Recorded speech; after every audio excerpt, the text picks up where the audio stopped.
জান্নাত জাহান্নাম লৌহ কলম আরশ কুরসি সব কিছু দেখে এসেছে। আসিয়ে আবু বকর রাদিয়াল্লাহু তাআলা বিশ্বাস করছে। আবু জেহেল বলতেছে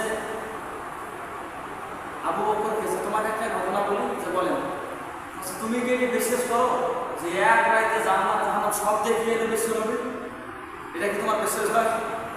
এই কথা যখন বলছে, এই কথা বলার পরে আবু বকর রাদিয়াল্লাহু তাআলা বলছে তোমার কে বলছে এই কথাটা? আচ্ছা তোমার নবী বলছে।